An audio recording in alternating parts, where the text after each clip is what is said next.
timnas kita akan bertarung. Ya kita tahu semualah di FIFA Asian Cup. Sudah mengatakan bahwa di FIFA Asian Cup Indonesia akan tampil dengan wajah yang berbeda. Wajah-wajah yang tidak tampil di Piala AFF itu akan terlihat. Termasuk pemain-pemain kita yang berada di Eropa itu untuk dilepas memperkuat negaranya. Dan 15 pemain itu akan datang untuk bisa memperkuat tim Garuda. Dan kita tahu Jai kemudian dengan Pelupesi yang ada di sana, ada Calvin Verdong. Di bawah langit merah putih kita berdiri tanpa gentar. Satu mimpi di dalam hati membawa nama bangsa besar. Garuda punya kejutan besar. Indonesia API FIFA Asian Cup kali ini bisa menjadi panggung pertama untuk melihat bagaimana John Hartman memanfaatkan skuad naturalisasi yang semakin dalam, ditambah 3 pemain baru yang sedang menjadi sorotan. Setelah evaluasi dari turnamen sebelumnya, PSSI tentu tidak ingin Garuda kembali tampil dengan kekuatan yang terbatas. Kali ini targetnya jauh lebih tinggi, datang dengan skuad terbaik dan memburu kemenangan. Yang membuat menarik, 3 pemain baru ini bisa menjadi kartu as Hartman. Mereka tidak harus langsung menjadi starter. Justru bisa saja Hartman menyimpan mereka untuk babak kedua, ketika lawan mulai kelelahan dan permainan membutuhkan perubahan. Bayangkan Garuda menghadapi Malaysia dalam pertandingan yang ketat. Skor masih imbang, pertahanan lawan mulai rapat, lalu Hartman melakukan pergantian. 1 pemain baru masuk. Tempo berubah. Api. Begitu juga ketika menghadapi Singapura atau Bangladesh. Dengan kedalaman skuad yang semakin baik, Hartman memiliki lebih banyak pilihan untuk mengubah strategi sesuai kondisi pertandingan. Tapi pertanyaannya sekarang, apakah 3 pemain baru ini benar-benar akan menjadi kejutan terbesar Garuda? Dan yang paling penting, mampukah Indonesia sapu bersih 3 laga dan membuka FIFA ASEAN Cup dengan performa meyakinkan? Kalau kalian percaya 3 pemain baru ini bisa menjadi kartu as Hartman, jangan cuma jadi penonton. Like kalau kalian yakin Garuda semakin kuat. Komen, 3 pemain baru, 3 kemenangan. Dan jangan lupa subscribe, karena kita akan terus bedah perjalanan Garuda menuju FIFA ASEAN Cup. Garuda juara. Garuda kini memasuki fase yang berbeda. Setelah evaluasi besar dilakukan, perhatian mulai diarahkan kepada FIFA ASEAN Cup dengan 1 target utama, membangun skuad paling kompetitif dan memburu gelar juara. Dalam skenario narasi ini, seluruh pemain naturalisasi yang tersedia akan menjadi bagian dari persiapan, ditambah 3 nama baru yang diproyeksikan memberikan warna berbeda di dalam skuad. John Hartman tidak hanya membutuhkan pemain berkualitas, tetapi juga kedalaman skuad. Dengan banyaknya pemain yang berkarir di luar negeri, ia memiliki lebih banyak pilihan untuk menentukan kombinasi terbaik di setiap pertandingan. Pemain utama punya pesaing, pemain cadangan punya kesempatan, dan setiap posisi harus diperebutkan dengan performa. 3 pemain baru yang selama ini menjadi pembahasan juga bisa menjadi bagian dari strategi tersebut. Jika seluruh proses resmi mereka selesai, Pascal Struijk, Laurin Ulrich, dan Dean Zandbergen dapat memberikan opsi tambahan sesuai kebutuhan taktik. Pascal bisa menambah kedalaman pertahanan, Laurin memberikan alternatif kreativitas di tengah, sementara Dean menjadi opsi tambahan di sektor serangan. Tetapi tentu saja, status mereka harus menunggu proses resmi sebelum benar-benar dapat membela Indonesia. Yang menarik adalah Hartman tidak harus memainkan ketiganya sejak menit pertama. Mereka bisa menjadi kartu AS. Ketika lawan mulai membaca permainan Garuda atau pertandingan memasuki babak kedua, Hartman dapat melakukan perubahan untuk meningkatkan tempo dan mengubah arah pertandingan. Bayangkan Indonesia menghadapi pertandingan yang berjalan ketat. Lawan bertahan rapat, ruang semakin sempit, dan skor belum berubah. Kemudian Hartman memasukkan pemain dengan karakter berbeda. Tempo permainan meningkat, tekanan semakin besar, dan Garuda memiliki kesempatan untuk menemukan celah. Inilah manfaat sebenarnya dari skuad yang dalam. Bukan sekadar memiliki banyak nama besar, tetapi memiliki banyak solusi ketika pertandingan tidak berjalan sesuai rencana. Dan rival ASEAN tentu akan memperhatikan perkembangan ini. Malaysia akan mencoba membaca pola permainan Indonesia. Singapura akan mencari cara meredam lini tengah. Setiap lawan pasti akan menyiapkan strategi khusus untuk menghentikan pemain-pemain kunci Garuda. Tetapi Hartman harus memastikan bahwa Indonesia tidak mudah ditebak. Jika lawan menutup tengah, Garuda harus mampu menyerang melalui sisi lapangan. Jika lawan bermain terlalu tinggi, ruang di belakang pertahanan harus dimanfaatkan. Jika lawan bertahan total, sirkulasi bola harus lebih cepat dan pemain kreatif harus berani mengambil risiko. Karena targetnya bukan sekadar tampil bagus. Targetnya juara FIFA ASEAN Cup, Piala Indonesia. Dan turnamen tersebut juga menjadi kesempatan untuk menguji fondasi yang lebih besar. Pemain yang tampil konsisten bisa menjadi bagian dari kerangka menuju Piala Asia 2027, sementara pengalaman dari turnamen ini dapat digunakan untuk membangun skuad jangka panjang menuju kualifikasi Piala Dunia 2030. Namun ada satu hal yang harus selalu diingat. Full naturalisasi bukan jaminan juara. Yang menentukan adalah chemistry, disiplin, kebugaran, taktik, dan mental ketika pertandingan berlangsung. Kalau Hartman mampu menyatukan semua kepingan tersebut, Garuda bukan hanya memiliki skuad yang kuat di atas kertas. Garuda akan memiliki tim yang punya banyak pilihan, banyak solusi, dan satu tujuan yang sama. Gempur ASEAN. Bidik trofi. Bangun Garuda menuju 2030. Dan kalau semua kepingan itu berhasil disatukan, tantangan berikutnya adalah membuktikan kekuatan tersebut di pertandingan resmi. Karena skuad bertabur pemain naturalisasi tidak akan berarti jika permainan di lapangan masih mudah dibaca. Hertman harus memastikan setiap pemain memahami perannya dan mampu bermain sebagai satu unit. Dalam skenario ini, 3 pemain baru menjadi tambahan penting dalam persaingan internal. Mereka bisa membuat pemain lama semakin termotivasi untuk mempertahankan posisi. Tidak ada lagi tempat yang benar-benar aman. Siapa yang tampil paling konsisten dalam latihan dan pertandingan, dialah yang memiliki peluang terbesar untuk bermain. Situasi seperti ini justru bisa menjadi keuntungan bagi Garuda. Ketika satu pemain mengalami penurunan performa, Hertman memiliki alternatif. Ketika strategi pertama tidak berhasil, tersedia pemain dengan karakter berbeda. Dan ketika pertandingan membutuhkan perubahan besar, bangku cadangan bisa menjadi sumber energi baru. Itulah arti skuad yang dalam. Garuda juga harus belajar mengelola pertandingan. Tidak semua laga harus dimainkan dengan tempo tinggi. Ada saatnya Indonesia harus memperlambat permainan, menguasai bola, dan membuat lawan kehilangan momentum.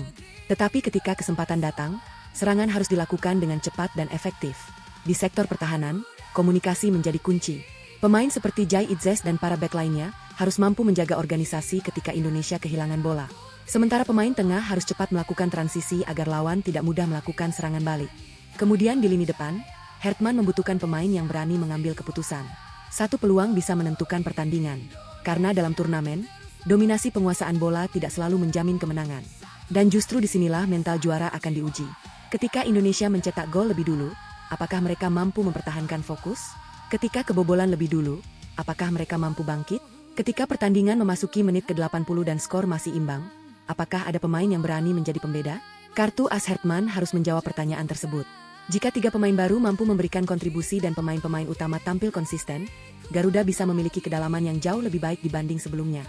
Tetapi sekali lagi, semuanya harus dibuktikan di lapangan dan melalui proses resmi masing-masing pemain. Karena FIFA ASEAN Cup bukan hanya tentang siapa yang memiliki skuad paling mahal atau paling banyak pemain luar negeri. Ini tentang siapa yang paling siap bermain sebagai tim. Dan kalau Indonesia mampu menemukan keseimbangan antara pemain naturalisasi, diaspora, pemain lokal, serta talenta muda, maka proyek Hertman akan memiliki fondasi yang jauh lebih kuat. FIFA ASEAN Cup menjadi panggung awal. Piala Asia 2027 menjadi tantangan berikutnya. Dan perjalanan menuju Piala Dunia 2030 menjadi tujuan jangka panjang. Jadi sekarang, Garuda tidak hanya sedang mempersiapkan satu turnamen. Garuda sedang membangun identitas baru. Dan jika identitas itu berhasil terbentuk, ASEAN bukan lagi sekadar tempat untuk bersaing. Indonesia API. ASEAN adalah tempat Garuda membuktikan diri. Dan kalau 3 nama baru itu benar-benar bergabung melalui proses resmi, nilai skuad Garuda juga berpotensi mengalami perubahan besar. Kehadiran pemain yang memiliki pengalaman di kompetisi Eropa tentu akan membuat perhatian publik semakin besar, terutama ketika mereka dibandingkan dengan pemain-pemain naturalisasi yang sudah lebih dahulu menjadi bagian dari timnas Indonesia. Namun yang perlu digarisbawahi, nilai pasar bukan berarti otomatis menjadi pemain terbaik. Angka transfer hanya menjadi salah satu indikator. Yang jauh lebih penting adalah performa ketika mengenakan jersey Garuda. Dalam skenario ini, 3 nama seperti Pascal Struijk, Laurin Ulrich, dan Dean Zandbergen bisa menjadi sorotan utama. Jika proses mereka benar-benar selesai dan mereka tersedia untuk Indonesia, nilai pasar ketiganya dapat menjadi bahan perbincangan karena pengalaman dan usia mereka yang masih memungkinkan berkembang lebih jauh. Pascal khususnya bisa menjadi nama yang sangat menarik apabila benar-benar tersedia. Pengalaman bermain di level kompetitif Eropa akan memberikan Hertman opsi tambahan di lini belakang. Sementara Laurin bisa menjadi alternatif untuk memperkaya kreativitas lini tengah, dan Dean memberikan pilihan tambahan di sektor ofensif. Artinya, bukan hanya kekuatan permainan yang bertambah, tetapi kedalaman skuad juga semakin menarik untuk diperhatikan. Bayangkan satu skuad berisi pemain seperti Jai Itzes, Kevin Dix, Mes Hilges, Kelvin Verdong, Tom Hai, Ivar Jenner, Ragnar Oratmangoen, Ulla Romeni, ditambah 3 nama baru tersebut. Hertman akan mempunyai banyak pilihan. Dan semakin banyak pilihan berarti semakin besar pula tantangan untuk menentukan siapa yang benar-benar layak menjadi starter. Persaingan internal akan semakin panas. Pemain lama harus mempertahankan performa. Pemain baru harus membuktikan kualitas. Dan pemain muda harus berani bersaing. Karena pada akhirnya, Hertman tidak boleh memilih pemain hanya berdasarkan nilai pasar. Performa, chemistry, kebugaran, dan kecocokan taktik harus menjadi pertimbangan utama. Jika semuanya berhasil disatukan, nilai skuad memang bisa menjadi salah satu yang paling menarik di kawasan ASEAN. Tetapi target sebenarnya tetap sama. Bukan menjadi skuad termahal, melainkan menjadi skuad yang paling sulit dikalahkan. Indonesia API. Dan FIFA ASEAN Cup akan menjadi tempat pertama untuk membuktikannya dan untuk mencapai target tersebut, PSSI bersama John Hertman harus menyiapkan strategi yang benar-benar matang. Dalam skenario ini, mereka tidak ingin FIFA ASEAN Cup hanya menjadi ajang menguji pemain. Setiap pertandingan harus dirancang sebagai bagian dari misi besar untuk membawa Garuda menjadi juara. Hertman harus mulai dari satu hal paling penting, membangun keseimbangan tim. Dengan banyaknya pemain naturalisasi dan diaspora, kualitas individu sudah tersedia. Tantangannya adalah bagaimana mengubah kualitas tersebut menjadi permainan kolektif. Lini belakang harus solid, lini tengah mampu mengontrol tempo, sementara lini depan harus agresif tetapi tetap efektif. Strategi khusus juga bisa diterapkan berdasarkan karakter lawan. Ketika menghadapi tim yang bermain bertahan, Indonesia harus sabar membangun serangan dan tidak terburu-buru kehilangan bola. Sementara menghadapi lawan yang berani bermain terbuka, Garuda bisa memanfaatkan kecepatan transisi untuk menyerang ruang kosong. Hertman juga harus memiliki plan B. Jika strategi awal tidak berjalan, perubahan harus dilakukan sebelum pertandingan terlambat. Pergantian pemain, perubahan formasi, hingga perubahan tempo bisa menjadi senjata untuk mengubah jalannya pertandingan. Disinilah 3 naturalisasi baru bisa memainkan peran penting jika seluruh proses resmi mereka selesai. Mereka tidak harus selalu menjadi starter. Mereka bisa menjadi kartu as ketika Hertman membutuhkan energi, kreativitas, atau karakter permainan yang berbeda. PSSI juga harus memastikan pemain datang dalam kondisi terbaik. Kebugaran, komunikasi dengan klub, pemulihan, hingga kesiapan mental harus diperhatikan. Karena target juara tidak bisa dicapai hanya dengan latihan taktik. Setiap pemain harus memahami bahwa satu kesalahan kecil bisa menentukan nasib sebuah pertandingan. Dan setelah kegagalan di AFF, mental menjadi bagian yang sangat penting. Hertman harus membuat para pemain tidak membawa beban masa lalu ke turnamen baru. AFF sudah menjadi bahan evaluasi. Sekarang waktunya Garuda menunjukkan respons. Bukan dengan kata-kata, tetapi dengan performa. Jika strategi ini berhasil, FIFA ASEAN Cup bisa menjadi momentum besar untuk membangun kepercayaan diri Indonesia. Pemain mendapatkan pengalaman, Hertman menemukan kombinasi terbaik, dan PSSI mendapatkan gambaran lebih jelas mengenai skuad yang akan dipertahankan menuju tantangan berikutnya. Karena target jangka panjangnya tidak berhenti di ASEAN. Piala Asia 2027 menjadi ujian berikutnya. Dan setelah itu, fondasi tersebut harus terus dikembangkan menuju kualifikasi Piala Dunia 2030. Jadi strategi PSSI dan Hertman sebenarnya bukan hanya bagaimana memenangkan satu turnamen. Mereka sedang mencoba membangun Garuda yang mampu menang hari ini dan tetap kompetitif beberapa tahun ke depan. Dan kalau seluruh pemain terbaik tersedia, 3 pemain baru mampu beradaptasi, serta strategi Hertman berjalan sesuai rencana. Garuda bukan datang untuk sekadar bersaing. Garuda datang untuk memburu juara. Dan kini perhatian semakin tertuju pada FIFA ASEAN Cup. Karena untuk pertama kalinya dalam skenario ini publik akan melihat seperti apa wajah Garuda ketika seluruh pemain terbaik yang tersedia benar-benar dikumpulkan. Skuad full naturalisasi dan para pemain diaspora diproyeksikan menjadi bagian penting dari persiapan, tentu dengan catatan setiap pemain harus memenuhi seluruh proses dan persyaratan resmi sebelum dapat membela Indonesia. Hertman tidak ingin sekadar mengumpulkan nama besar. Ia ingin melihat apakah seluruh pemain tersebut bisa bermain dalam satu sistem. Dari lini belakang sampai lini depan, setiap pemain harus memahami tugasnya dan mampu beradaptasi dengan rekan setim. Karena kekuatan sebenarnya bukan pada jumlah pemain naturalisasi, tetapi pada seberapa solid mereka ketika berada di lapangan.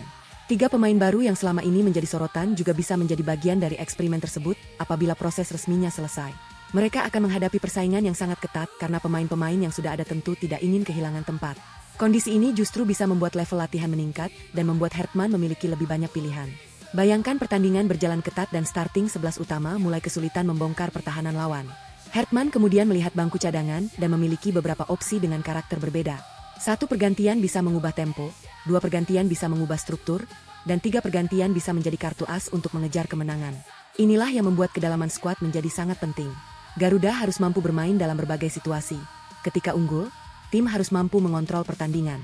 Ketika tertinggal, pemain harus berani meningkatkan tekanan. Dan ketika skor imbang hingga menit-menit akhir, harus ada pemain yang mampu menjadi pembeda. FIFA ASEAN Cup akan menjadi tempat untuk menguji semuanya. Bukan lagi sekadar membicarakan siapa pemain terbaik di atas kertas. Kini pertanyaannya adalah siapa yang benar-benar mampu membuktikan kualitasnya ketika mengenakan jersey merah putih. Dan kalau seluruh proses berjalan sesuai rencana, publik akhirnya bisa melihat bagaimana Hertman menyatukan para pemain naturalisasi, diaspora, pemain lokal, dan talenta muda menjadi satu kesatuan. Karena pada akhirnya, Garuda tidak membutuhkan sekadar skuad penuh pemain naturalisasi. Garuda membutuhkan skuad penuh pemain yang siap berjuang. Jika itu berhasil diwujudkan, FIFA ASEAN Cup bisa menjadi titik awal penting untuk membangun tim menuju Piala Asia 2027 dan perjalanan panjang menuju kualifikasi Piala Dunia 2030. Dan saat pertandingan pertama akhirnya dimulai, satu hal akan menjadi sorotan. Sekuat apa Garuda ketika seluruh kepingannya akhirnya berkumpul? Indonesia Api. Kalau kalian ingin kita bedah kemungkinan starting 11 dari skuad full naturalisasi ini, tulis, bedah starting 11. Dan semakin dekat menuju FIFA Asian Cup, semakin menarik untuk melihat bagaimana John Hartman akan menyatukan seluruh kekuatan Garuda. Dalam skenario ini, bukan hanya pemain-pemain utama yang menjadi perhatian, tetapi juga bagaimana kedalaman skuad dimanfaatkan sepanjang turnamen. Karena pertandingan pertama hanyalah awal dari perjalanan, sementara target juara membutuhkan konsistensi sampai laga terakhir. Hartman harus menentukan kerangka utama tanpa membuat pemain lain kehilangan motivasi. Setiap pemain harus merasa memiliki kesempatan untuk tampil. Inilah yang membuat persaingan internal menjadi sangat penting. Ketika pemain utama tampil bagus, pemain cadangan harus siap memberikan tekanan. Ketika ada pemain yang kehilangan performa, Hartman harus memiliki pengganti yang kualitasnya tidak terlalu jauh. 3 naturalisasi baru juga bisa menjadi bagian dari persaingan tersebut apabila seluruh proses resmi mereka selesai. Mereka harus membuktikan diri sejak latihan, bukan hanya mengandalkan reputasi atau pengalaman bermain di luar negeri. Jika mampu beradaptasi dengan cepat, mereka bisa mendapatkan peran penting dalam strategi Hartman. Dan yang menarik, Hartman bisa saja menggunakan pendekatan berbeda pada setiap pertandingan. Tidak semua lawan harus dihadapi dengan formasi yang sama. Ada pertandingan yang membutuhkan penguasaan bola, ada yang membutuhkan serangan balik cepat, dan ada pula yang membutuhkan pressing tinggi sejak awal. Dengan banyaknya pilihan pemain, fleksibilitas menjadi senjata utama Garuda. Ketika lawan sudah membaca pola permainan Indonesia, Hartman bisa mengubah struktur. Ketika lini tengah dikunci, serangan dapat dialihkan melalui sisi lapangan. Ketika lawan bertahan terlalu dalam, pemain kreatif harus mencari celah di antara garis pertahanan. Dan ketika pertandingan memasuki menit-menit akhir, kartu as harus keluar. Pemain yang sejak awal berada di bangku cadangan bisa menjadi pembeda. Energi baru masuk, tekanan meningkat, dan lawan yang mulai kelelahan dipaksa kembali bertahan. Inilah perbedaan antara memiliki 11 pemain utama dengan memiliki skuad yang benar-benar dalam. Namun semua itu tetap harus dibuktikan di lapangan. Tidak ada jaminan bahwa banyak pemain naturalisasi otomatis menghasilkan kemenangan. Chemistry, disiplin, kebugaran, komunikasi, dan mental bertanding tetap menjadi faktor utama. Karena itu, FIFA Asian Cup akan menjadi ujian yang sangat penting bagi proyek Hartman. Dari turnamen tersebut, PSSI bisa melihat siapa yang benar-benar cocok menjadi bagian dari fondasi Garuda untuk jangka panjang. Piala Asia 2027 akan menjadi tantangan berikutnya. Dan setelah itu, perjalanan menuju kualifikasi Piala Dunia 2030 membutuhkan skuad yang semakin matang. Jadi, kalau seluruh pemain terbaik akhirnya berkumpul dan 3 pemain baru mampu memberikan dampak sesuai harapan, publik akan mendapatkan gambaran baru tentang seperti apa Garuda yang sedang dibangun. Bukan hanya tim dengan banyak pemain dari luar negeri, tetapi tim yang memiliki kedalaman, persaingan, variasi strategi, dan mental untuk mengejar kemenangan. Dan ketika akhirnya Garuda masuk ke lapangan FIFA Asian Cup, semua teori harus berubah menjadi bukti. Indonesia Api. Karena kali ini, targetnya bukan sekadar tampil. Targetnya trofi.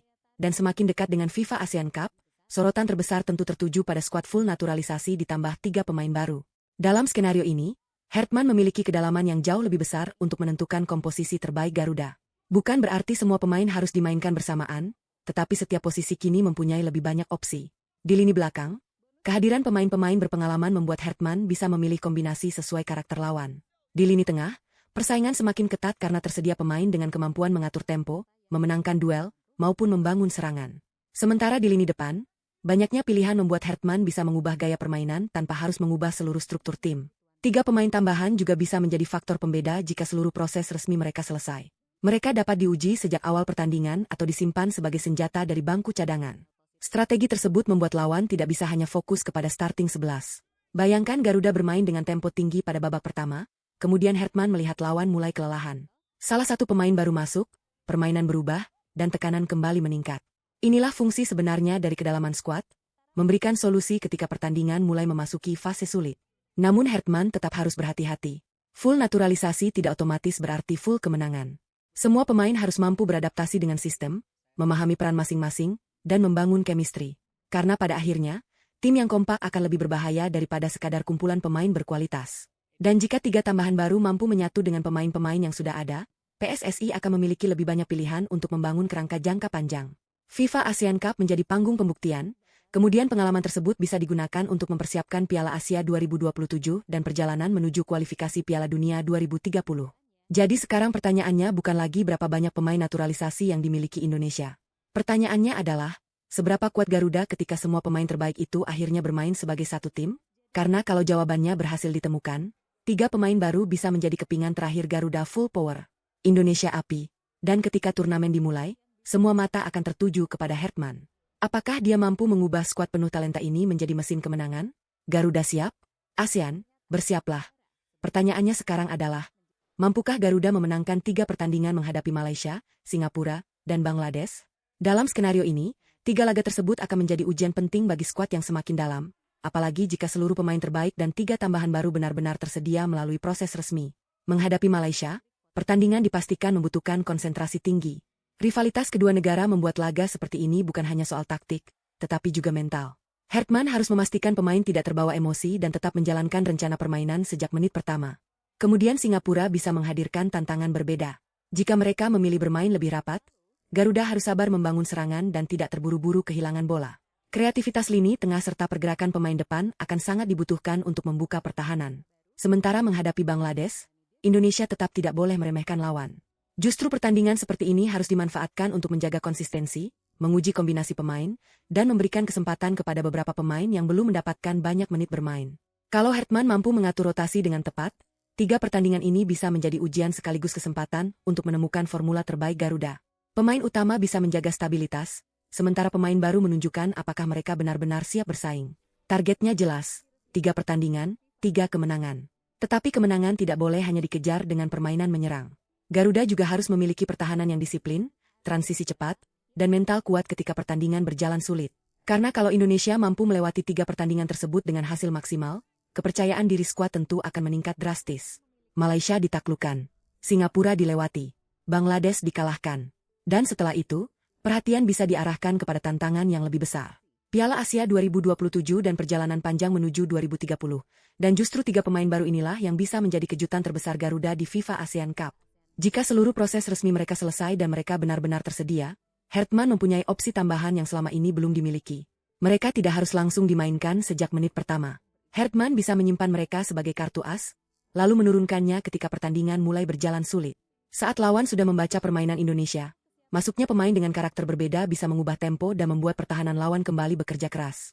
Yang menarik, 3 pemain baru juga akan membuat persaingan internal semakin panas.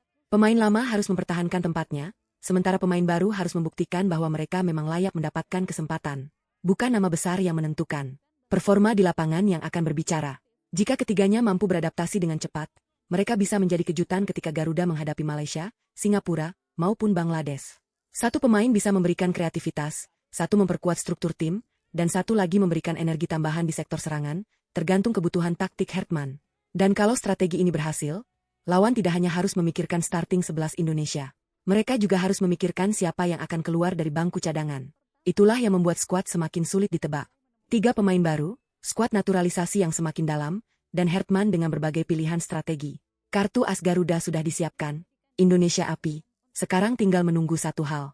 Apakah 3 pemain baru ini benar-benar mampu menjadi kejutan yang membawa Garuda menuju target juara?